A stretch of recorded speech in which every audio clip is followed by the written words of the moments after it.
임해고등학교 1학년 학생 여러분 안녕하세요. 오늘부터는 3단원 생활공간과 사회 부분 공부하도록 하겠습니다. 산업화와 도시화 부분 내용이 많아서 2시간을 나눠서 공부하고요.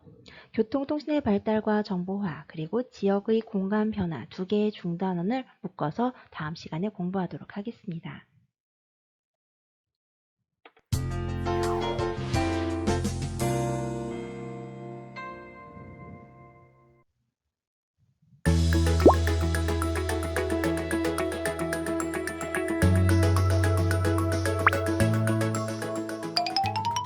오늘날 산업화와 도시화로 인해 사람들의 생활 수준은 향상되었으며 사람들은 다양한 직업에 종사하게 되었고 편리한 시설 등을 이용하게 되었습니다.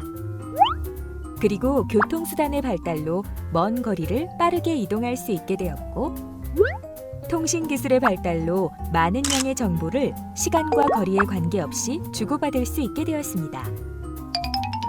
지식과 정보가 부가가치를 창출하는 정보사회가 되면서 우리의 생활은 인터넷을 통한 가상공간까지 확장되었습니다. 이 단원에서는 산업화와 도시화로 나타난 생활 양식의 변화에 대해 알아보고 교통통신의 발달과 정보화에 따른 변화 모습 등에 대해 공부해봅니다. 그리고 지역의 공간 변화 모습을 알아보고 이러한 공간 변화가 초래한 문제점과 해결 방안을 생각해봅니다.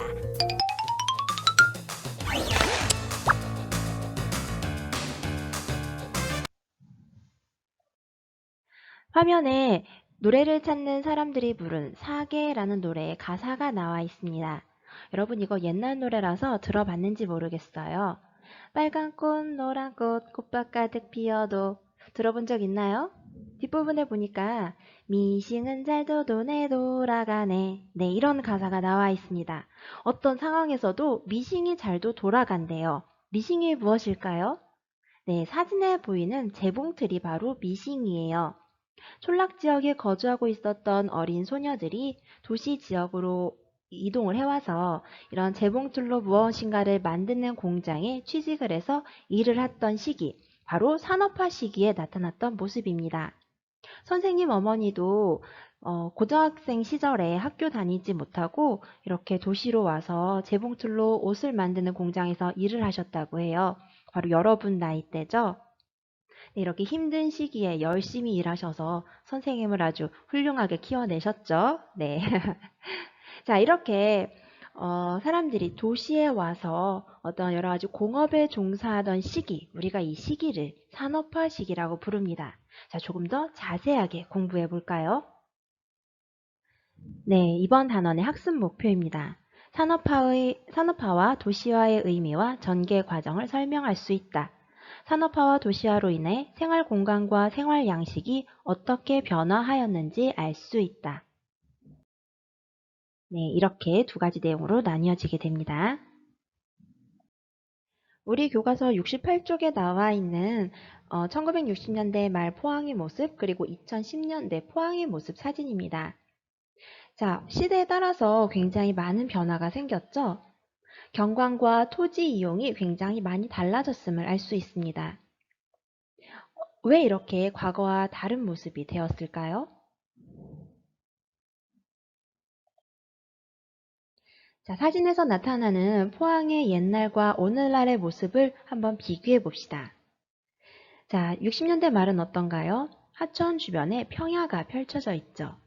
하천에 다리가 건설되어 있지 않고 도로도 많이 발달되어 있지 않습니다.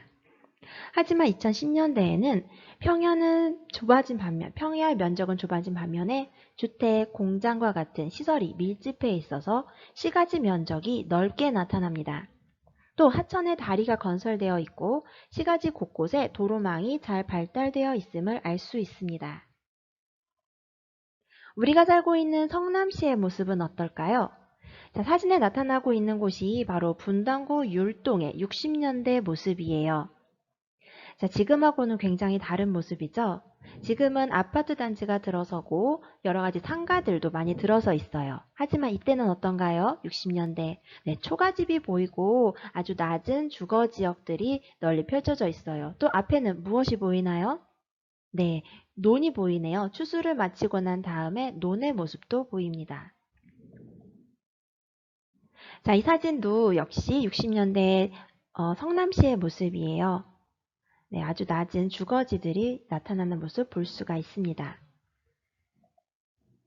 70년대에 드디어 성남시가 개청이 되었습니다. 자, 성남시는 예전에 경기도의 소속이었다가 잠깐 서울로 편입이 되었다가 다시 경기도로 편입이 되면서 성남시로 분할되게 됩니다. 자, 이때의 경관도 70년대 경관인데요. 지금과는 사뭇 다르죠? 도로가 어떤가요? 그냥 1차선 도로만 왕복 2차선이네요. 이렇게 나타나 있고요. 건물도 낮은 건물들 나타나 있죠? 자, 우리가 살고 있는 성남시도 굉장히 많이 변화했네요. 자, 앞에서 선생님이 산업화에 따라서 많은 변화가 생겼다 말씀드렸어요. 자, 그렇다면 산업화와 도시화 구체적으로 무엇을 의미하는 걸까요? 자, 산업화란 1차 산업 중심, 즉 농업 중심의 사회가 2차 산업, 즉 공업 중심의 사회로 변화하는 현상을 이야기합니다. 18세기에 산업혁명을 계기로 급속도로 확산되게 되는데요. 여러분 산업혁명 많이 들어봤죠? 네, 유럽에서 증기기관이 개발된 이후로 기계가 발명이 되었죠. 자, 그렇기 때문에 사람이 일일이 손으로 하던 것보다는 굉장히 많은 상품을 대규모로 만들 수 있는 그런 사회가 만들어지게 됩니다. 자, 이렇게 공업이 발달하게 되면서 사회도 많이 변화하게 되는 거죠.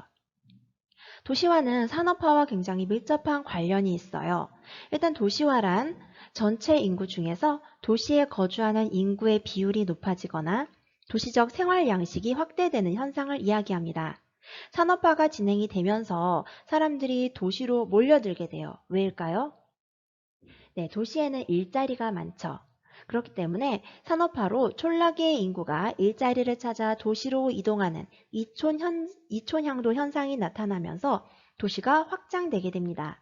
그러면서 도시화가 진행이 되는 것이죠.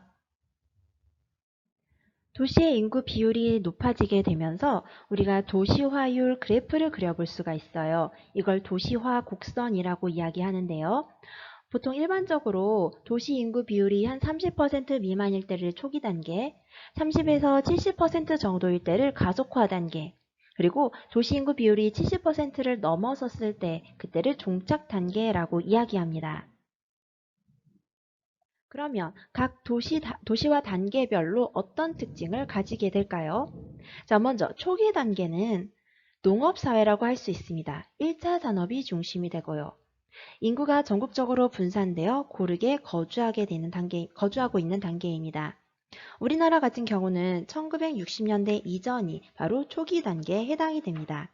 주로 대부분의 인구가 촌락에 거주하고 있는 그런 단계죠. 다음으로 가속화 단계 살펴볼게요. 자, 가속화 단계는 대부분의 개발도상국들이 여기에 해당이 되는데요. 산업사회로서 2, 3차 산업의 비중이 증가하는 단계입니다. 산업화에 따른 이촌향도 현상으로 인해서 도시 인구가 급증하게 되죠. 우리나라는 1960년대에서 1990년대가 바로 가속화 단계에 해당이 됩니다. 도시화율이 빠르게 상승할 경우에는 일자리 증가율이 도시화율보다 낮게 나타나서 여러 가지 도시 문제들이 발생하기도 합니다. 다음은 종착 단계 살펴볼게요. 대부분의 선진국들이 바로 종착 단계에 해당이 되죠. 탈산업화가 이루어지는데요. 이제 공업보다는 3차 산업에 종사하는 사람의 비율이 늘어나게 됩니다. 또 도시의 인구 증가율 자체는 둔화되게 되죠. 왜냐하면 이미 올 사람들은 도시에 거의 다 이미 왔거든요. 그렇기 때문에 도시 인구 증가율은 둔화됩니다. 자, 그리고 도시 사이에서 인구 이동이 활발하게 이루어집니다. 우리나라는 1990년대 이후 종착 단계에 도달했고요. 자, 대도시의 통근권과 상권이 확대되면서 대도시권을 형성하게 됩니다. 즉, 대도시의 영향력이 넓게 퍼져서 대도시의 영향력이 미치는 범위, 이것을 대도시권이라고 하거든요. 이런 대도시권을 형성하게 되는 단계입니다.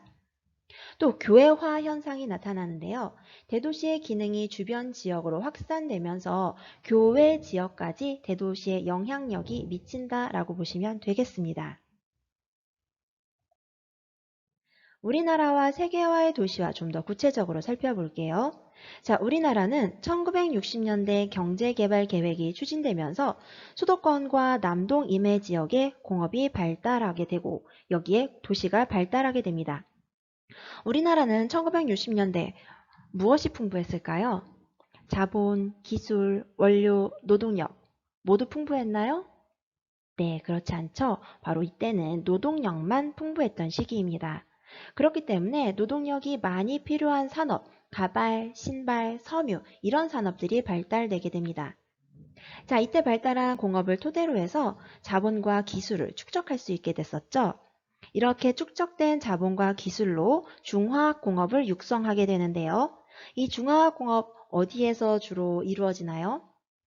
네, 우리나라는 남동 이메 지역에 이 공업 지역이 입지하게 됩니다. 우리나라는 원료가 많지 않죠? 그래서 수입에 의존을 많이 하고 있어요.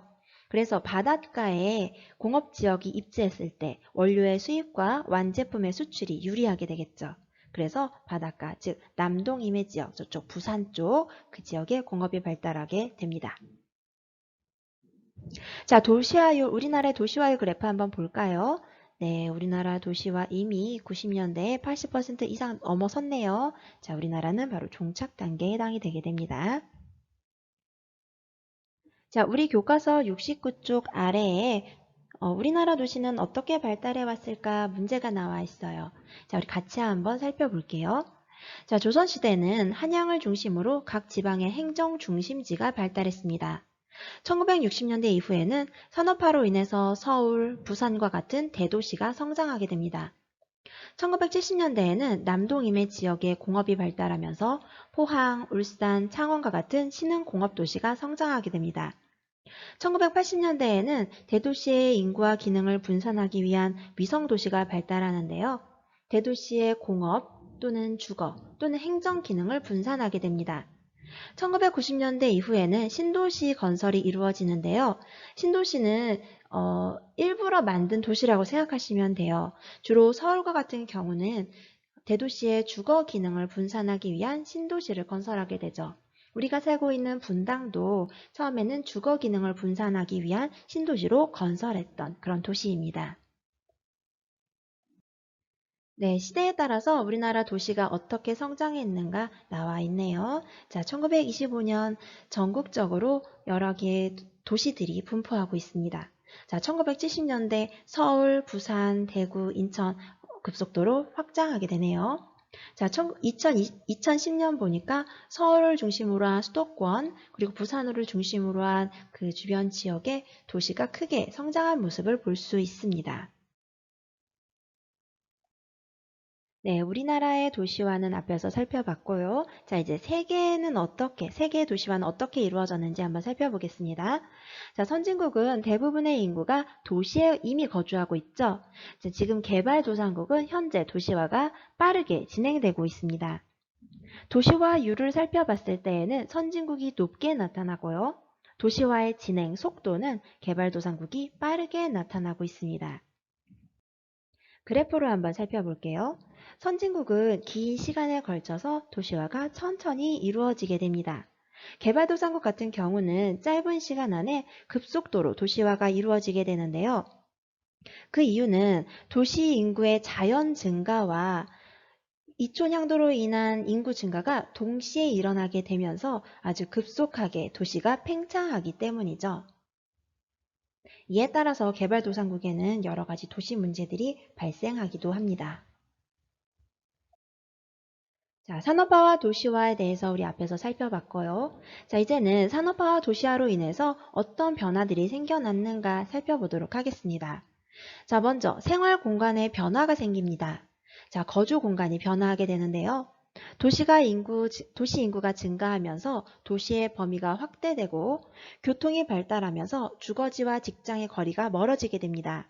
또 효율적인 공간 활용을 위한 토지 이용이 이루어지게 되면서 도시 내부의 기능도 분화되게 됩니다. 도시 내부가 중심 업무 지역, 상업 지역, 주거 지역, 공업 지역 등으로 분화하게 되는 것이죠.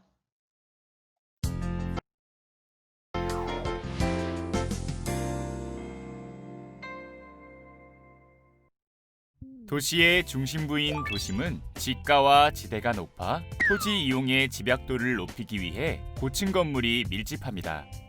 중추 관리 기능과 고급 서비스업 및 상업 기능이 집중합니다.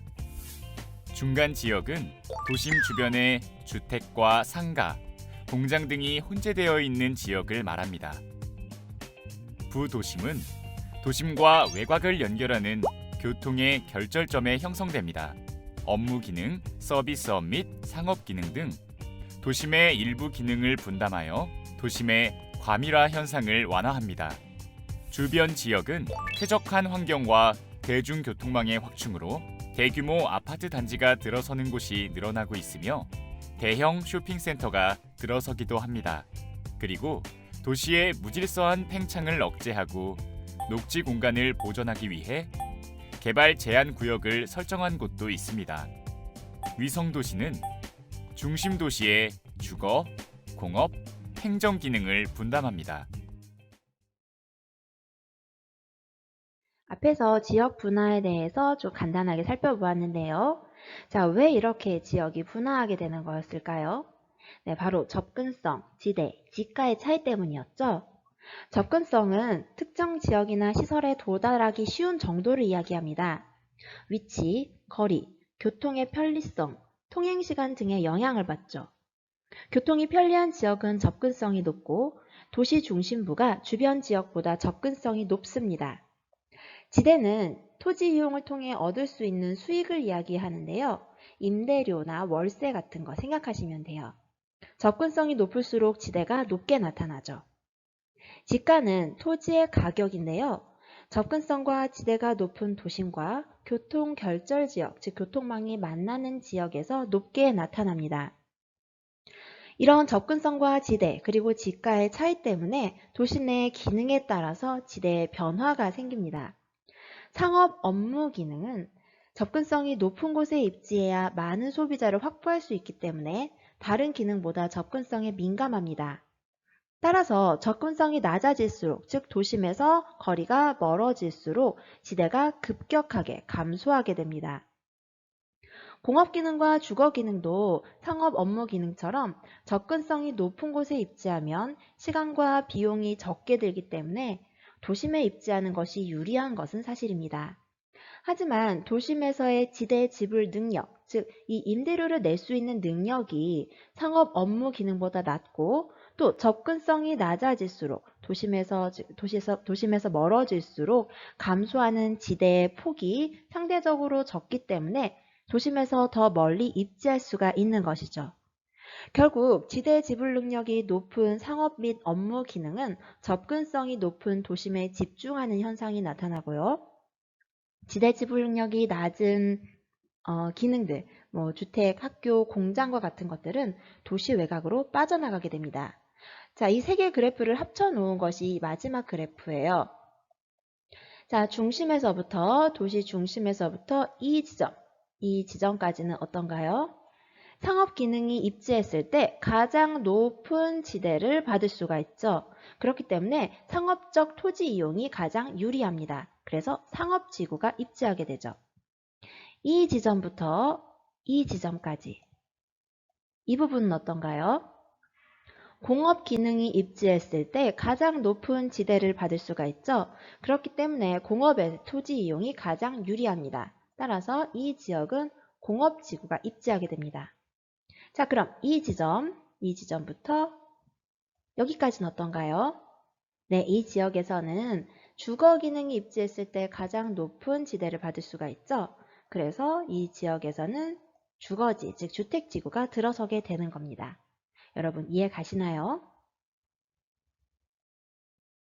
자, 이렇게 해서 나타낸 모식도가 바로 이거예요. 자, 도시의 중심, 도심이 위치하고요. 그 주변에 중간지역, 외곽지역, 그리고 개발 제한구역, 그리고 부도심과 위성도시가 표시가 되어 있죠. 자, 우리 하나하나 자세하게 살펴보겠습니다. 자, 먼저 도심, 중심 업무지구입니다. CBD, 영어 약자로 CBD인데요. Central Business District의 약자예요. 네, 접근성이 가장 큰 지역이 바로 도심이었죠. 지대와 지가가 가장 높기 때문에 고층 건물이 밀집하게 되고 이렇게 해서 집약적인 토지 이용이 나타나게 됩니다. 자, 이들 지역에서는 높은 임대료를 낼 수 있는 중추 관리 기능과 고급 서비스 기능이 입지하게 되죠. 하지만 교통이 혼잡하고 공해가 심하게 나타나는 그런 단점이 있습니다. 자, 그리고 이들 지역에는 인구 공동화 현상이 나타나는데요. 우리 인구 공동화 현상 조금 더 자세하게 살펴보겠습니다. 자, 인구 공동화 현상이라는 건 인구, 공동, 즉 빈 곳이 생겼다는 거예요. 자, 여기 그래프에서 자세히 살펴볼게요. 자, 도심 지역의 인구 밀도입니다. 도심에서 조금 벗어난 지역보다 어때요? 인구 밀도가 더 낮게 나타나죠? 왜 도심에서 인구 밀도가 낮게 나타날까요? 네, 맞아요. 도심은 지대가 높기 때문에 주거 기능보다는 상업 업무 기능이 집중한다고 했죠. 그렇기 때문에 낮에는 일하는 사람들, 즉 주간 인구가 많습니다. 하지만 야간은 어때요? 전부 다 집으로 돌아가죠. 외곽의 주거 지역으로 귀가하면서 상주 인구, 즉 항상 거주하는 인구가 감소하는 현상이 나타납니다. 이걸 바로 우리가 인구 공동화 현상이라고 이야기해요. 중심이 텅 빈 모습이 마치 도넛 모양처럼 보인다 해서 도넛 현상이라고도 부릅니다. 인구 공동화 현상으로 인해서 출퇴근 시간대에 교통 혼잡이 발생하고요. 여러 개의 법정동을 통합해서 하나의 행정동으로 운영하는 경우가 많아졌어요. 즉 다시 말하면 중구 지역에 예전에는 종로 1가동, 종로 2가동 이렇게 각각의 그 행정복지 시설이 따로따로 있었다면 이제는 그들을 다 통합해서 종로 1, 2, 3가동 한꺼번에 하는 행정복지센터에서 이 4개 행정구역을 모두 다 관리하는 이런 현상이 나타난다는 거예요. 그리고 도심의 학교들이 도시 주변 지역으로 이전하는 경우도 늘고 있다고 합니다.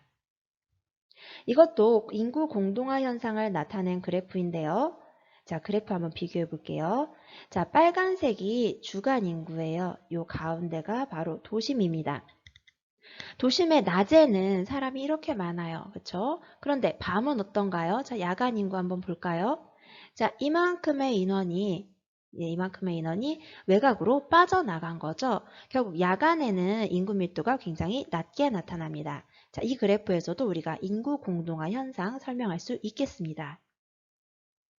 자, 다음으로 부심 또는 부도심 같은 말이에요. 자, 부도심에 대해서 살펴보겠습니다. 도시 중간 지역의 교통 결절점에 위치하게 됩니다. 도심의 서비스 기능을 분담하게 되고요. 그래서 도심의 과밀화를 해소하고 교통난 완화에 도움을 주는 지역입니다. 대도시에서는 도시 문제에 대한 대책으로서 부심을 개발하고 있기 때문에 도시의 내부 구조는 점차 여러 개의 핵을 가진 다핵화 상황이 나타나고 있습니다. 서울의 청량리, 영등포, 신촌, 영동, 잠실, 미아리, 천호동 등과 부산의 서면, 동래 등이 여기에 해당이 됩니다. 다음으로 중간 지역에 대해서 살펴보겠습니다. 중간 지역은 주택과 시장 그리고 공장이 혼재하는 지역, 즉 섞여 있는 지역이에요. 도심 가까운 곳에는 이런 서비스 기능, 상점, 주택, 경공업 같은 것들이 섞여서 나타납니다. 점이지대라는 건 이런 것들이 섞여서 나타나는 지대라고 생각하시면 돼요. 즉 서로 다른 지리적 특성을 가진 지역들 사이에서 중간적인 현상이 나타나는 지역을 우리가 점이지대라고 부릅니다. 이들 지역에서는 도시 미관을 개선하고 토지를 좀 더 효율적으로 이용하기 위해서 오래된 노후주택에 대한 재개발이 진행되기도 합니다. 왜냐하면 이들 지역의 건물이 낡고 노후화된 경우들이 많거든요. 최근에는 공장과 학교가 도시 주변 지역으로 이전하면서 대단위 아파트 단지를 조성하거나 첨단 산업 중심의 아파트형 공장 등이 조성되기도 합니다. 네, 다음으로 외곽 지역, 주변 지역이라고 하셔도 돼요. 자, 주변 지역 살펴보도록 하겠습니다. 자, 이들 지역은 넓은 녹지들을 둘러싸인 도시의 주변부로서 대규모 아파트 단지가 조성되어 있거나 아니면 도시와 농촌 경관이 혼재되어 즉 섞여서 나타나는 지역입니다. 도심에서 분산된 공장 지역이나 고급 주택 아니면 대규모 아파트 단지 또는 대형 쇼핑센터가 형성되어 있기도 합니다. 농촌 경관은 조금씩 없어지고 건물이 들어섬에 따라 인구는 증가하는 지역입니다. 이 지역 바깥쪽으로 개발 제한구역, 즉 그린벨트가 만들어지기도 하는데요. 도시의 무질서한 팽창, 즉 스프롤 현상을 막고 녹지 공간을 보존하기 위해서 설정하기도 합니다. 네, 다음으로 교외 지역 살펴보겠습니다. 교외 지역은 이 개발 제한 구역보다 더 바깥쪽이라고 생각하시면 돼요.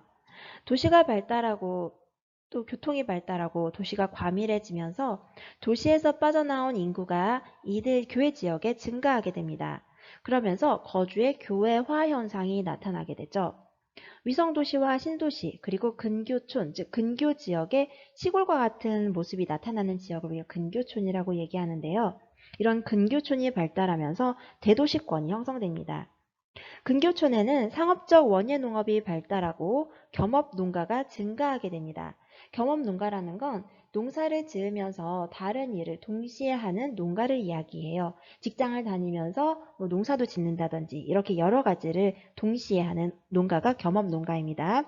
그리고 교통이 발달하면서 점점 더 먼 거리화됩니다. 즉 다시 말하면 대도시권이 점점 더 확장된다라고 생각하시면 되겠습니다. 네, 앞에서 공부한 내용을 토대로 우리 프린트에 있는 표 채워보도록 할게요. 자, 먼저 도심, 도시의 중심이죠. 뭐가 최고였나요?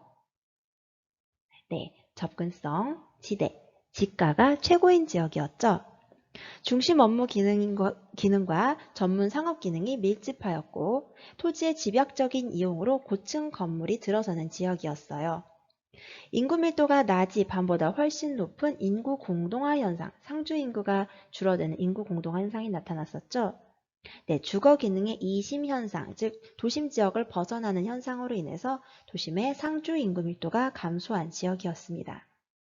자, 부도심, 도심과 외곽을 연결하는 교통이 편리한 곳에 부도심이 만들어졌었죠. 도심의 기능 일부를 분담하고 도심 과밀화를 완화시킬 수 있는 지역이었습니다. 다음 중간지역, 도심과 외곽지역 사이에 위치하는 점이지대, 여러 가지 기능이 혼재되어 있는 지역이었어요. 자, 다음 주변지역, 도시의 외곽지역으로서 지대가 저렴한 지역이라서 학교, 주택이나 학교와 같은 이런 기능들이 주로 입지하는 지역이었어요. 개발 제한구역, 녹지를 보존하고 도시의 무질서한 팽창을 방지하기 위해서 설정하는 지역이었습니다. 자, 이 모식도를 살펴보면 우리 도심, 부도심, 외곽지역의 어떤 느낌인지 알 수 있겠죠? 네, 도심 지역에 보니까 아주 높은 빌딩들 들어서 있네요. 부도심도 도심처럼 높은 빌딩들 들어서는 지역입니다.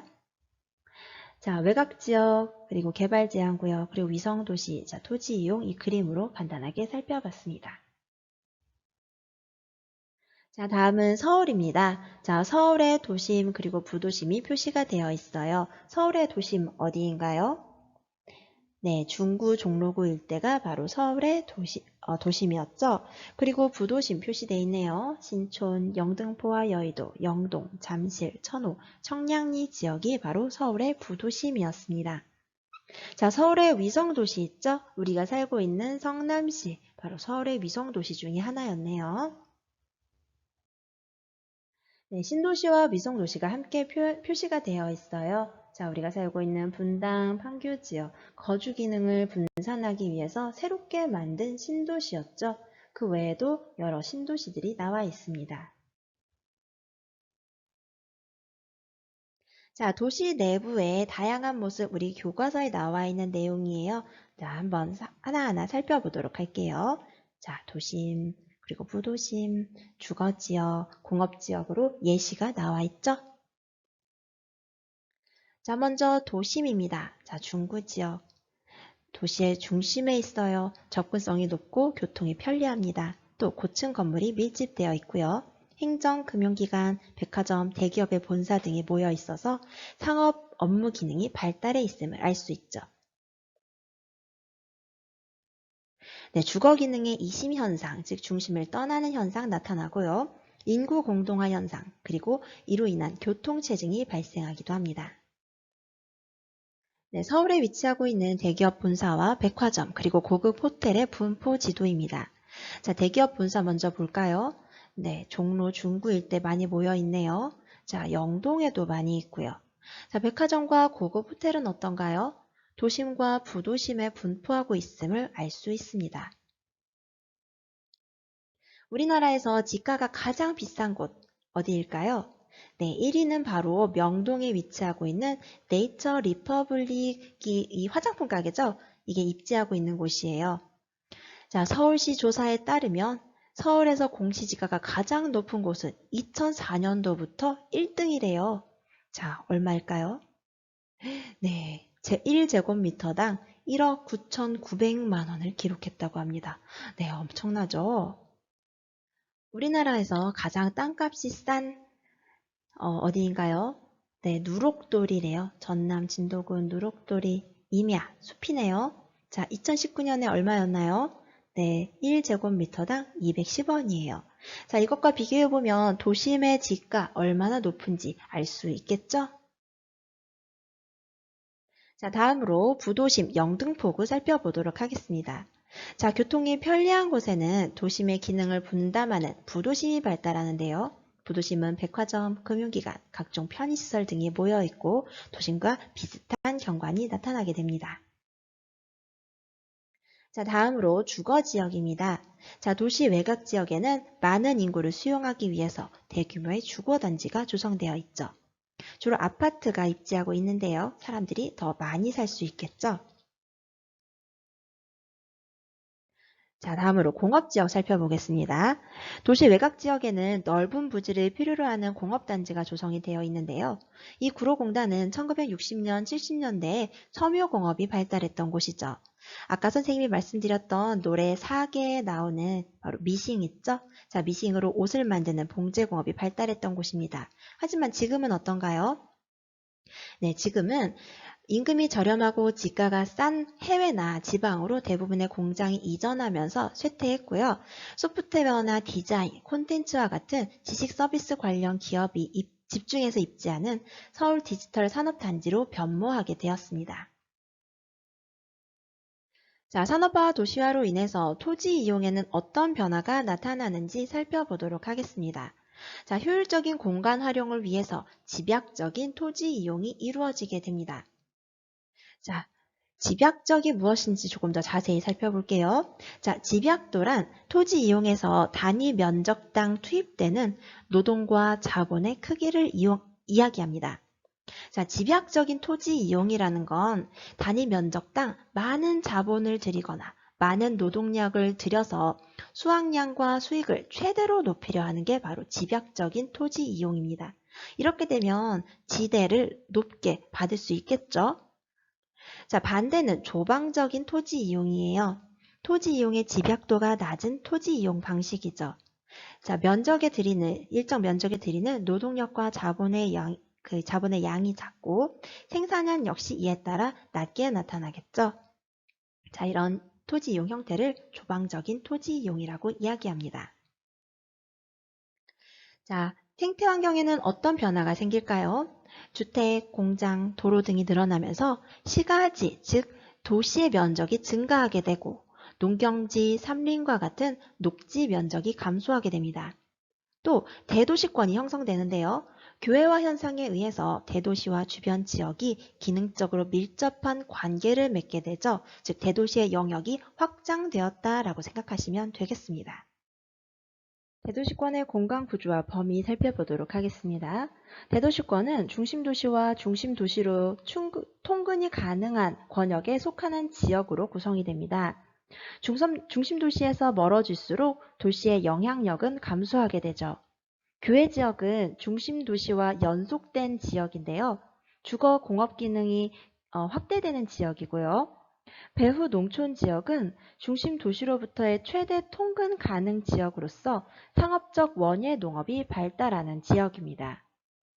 즉, 이 대도시권은 대도시를 중심으로 일상생활이 이루어지는 범위로서 교통이 발달하고 대도시가 성장하면서 대도시권의 범위는 확대되게 됩니다. 자, 우리 교과서에 나와 있는 소설 괭이부리마을 아이들 소개, 산업화와 도시화 어떻게 나타나고 있는가 알아보는 내용입니다. 자, 소설 괭이부리마을 아이들은 가난하지만 서로 도우며 희망을 꿈꾸는 괭이부리 마을 사람들의 이야기를 담고 있습니다. 소설의 배경이 된 곳은 인천광역시 만석동의 괭이부리 마을인데요. 이곳은 원래 갯벌이 많은 바닷가였대요. 그런데 일제강점기에 간척이 이루어졌어요. 이후 산업화가 되면서 일자리를 찾아 많은 사람들이 모여들게 됩니다. 소설 속에는 산업화로 인한 도시의 변화와 도시 사람들의 삶의 모습이 잘 나타나 있습니다. 자, 생활 양식은 어떻게 변화되었는지 살펴보도록 하겠습니다. 자, 생활 수준이 전체적으로 향상되게 되는데요. 제품의 대량 생산과 대량 소비가 가능해졌고 소득이 증대되어 생활 수준이 향상되었습니다. 또한 기계와 자동화로 인해서 노동시간이 줄어들게 되고 여가시간이 늘어나게 되는데요. 여기서 말하는 노동시간은 생산량당 들어가는 노동시간이라고 생각하면 돼요. 선생님, 우리 부모님은 노동시간이 줄었다고 하는데 엄청나게 일을 많이 하세요. 네, 똑같은 노동시간을 들였을 때 전에는 생산량이 1이라고 한다면 지금은 어떻게 된 거예요? 생산량이 10으로 늘어났다라고 생각하시면 되겠어요. 자, 그리고 도시적 생활 양식이 확대됩니다. 편리한 교통시설, 다양한 상업시설, 그리고 여가 문화시설 등이 증가하게 되죠. 자, 직업은 분화하게 되는데요. 2, 3차 산업이 발달하면서 산업구조가 고도화되었고 직업이 분화되고 전문화되었습니다. 자, 그리고 개인주의 가치관이 확산되게 됩니다. 핵가족 및 1인 가구의 비율이 증가하고 공동체보다는 개인의 자유와 권리를 중시하는 개인주의가 확산되게 됩니다. 자, 우리나라의 1인 가구 비율의 변화를 나타낸 그래프입니다. 1인 가구가 점차 증가하고 있는 까닭은 산업화로 가족의 형태가 핵가족화되었고 고령화로 인해서 홀로 사는 노년층이 증가하고 있기 때문입니다. 또 개인주의 가치관이 확산되면서 가족이나 자녀에 대한 가치관이 변화하고 있죠. 이로 인해서 결혼과 출산을 기피하는 인구 또한 증가하고 있습니다. 자, 우리 교과서에 나와 있는 알아볼까요? 글입니다. 72쪽이에요. 자, 늘어나는 편의점과 복합 쇼핑몰. 편의점과 복합 쇼핑몰의 증가 이유를 가족의 형태 및 소비 행태의 변화와 함께 연관지어 분석해 볼 수 있을까요? 네, 우리 교과서 73쪽 생각을 키우는 활동, 부산 시민의 하루를 통해 본 생활 양식의 변화 부분 보겠습니다. 선생님, 여기에 1966년도 자료를 보면서 옛날 시골집 생각이 참 많이 났어요. 선생님 60년대 사람은 아니지만 그래도 이때의 모습이 선생님 어렸을 때에도 좀 많이 남아 있었거든요. 선생님 엄마 아빠는 두 분 다 6남매세요. 굉장히 형제 자매가 많죠? 그리고 온 가족이 모여서 밥을 먹고 또 동네 사람들과 인사를 나누었다 되어 있는데 동네에는 친척들이 사는 경우들이 굉장히 많아요. 오촌, 사촌, 오촌 방숙, 할머니 또는 삼촌, 이모 이런 식으로 가까이에 근처에 사는 경우들이 많았거든요. 결국 예전에는 이렇게 동족촌, 즉 같은 친척들이 같은 마을에 모여 살거나 친척의 친척 이런 식으로 같은 마을에 모여 사는 경우들이 참 많았습니다. 또 여기 보니까 이 대식구들이 둘러 앉아서 뉴스도 듣고 또 흑백 텔레비전에서 TV도 보고 하는 내용 나와 있네요. 자료 2번은 지금 우리의 생활 양식과 크게 다르지 않죠? 네, 읽어보시고요. 자, 우리 뒤에서 하나하나 항목별로 조금 더 자세하게 내용을 한번 넣어보겠습니다. 자, 1번. 자료 1과 자료 2를 보고 생활 공간과 생활 양식의 모습을 비교해 봅시다. 자, 1966년 어떤가요? 사람들이 주로 초가집에 살고 층수가 낮은 건물이 대부분이죠. 주거지와 일터가 가깝습니다. 또 도로가 발달해 있지 않죠. 그럼 2016년은 어떤가요? 사람들이 주로 아파트, 공동주택 등에 살고 있고 고층 건물이 밀집해 있습니다. 또 주거지와 직장이 멀어졌죠. 도로와 지하철 등이 잘 발달해 있는 걸 알 수 있습니다. 자, 생활 양식은 어떤가요? 1966년에는 농업, 어업과 같은 1차 산업에 종사하는 사람이 많아요. 주로 시장에서 물건을 구입을 하게 되죠. 가족 구성원 수가 많고 가족이나 마을 사람들과 유대관계가 굉장히 강합니다. 하지만 2016년은 어떤가요? 2, 3차 산업에 종사하는 사람이 많고 직업이 다양합니다. 영화관, 경기장 등의 문화 여가 시설을 이용하고 대형마트에서 물건을 구입하게 됩니다. 가족 구성원의 수가 적어지고 타인과 보내는 시간이 길게 나타나죠. 자, 여러분의 하루는 어떤가요? 생활 공간과 생활 양식이 특징이 드러나도록 일기를 한번 써보면 어떨까요?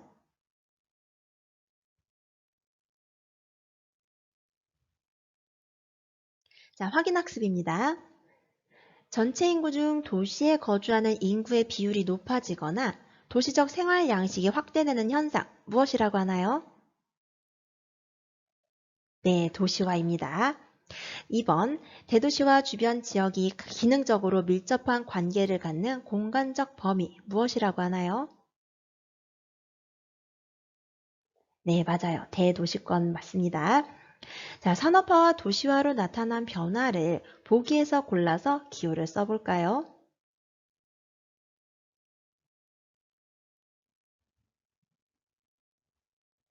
네, 답은 니은, 리을이죠. 자, 1차 산업은 쇠퇴하고 2, 3차 산업이 발달하게 되죠. 자, 도시 인구의 증가로 도시의 범위는 확대됩니다. 자, 공동체를 중시하는 가치관이 확산되었나요? 아니죠. 1인 가구 비율이 변화하면서 개인주의 가치관이 확산되게 되었죠. 자, 리을, 도시 내부가 중심 업무 지역, 상업 지역, 주거 지역, 공업 지역으로 분화되었다. 네, 맞는 내용입니다. 자, 이렇게 해서 우리 오늘 산업화 도시화로 인해서 어떤 변화가 나타났는가 살펴봤습니다. 자, 다음 시간에는 산업화와 도시화로 인한 문제와 해결 방안에 대해서 살펴보도록 하겠습니다. 여러분 수고하셨어요.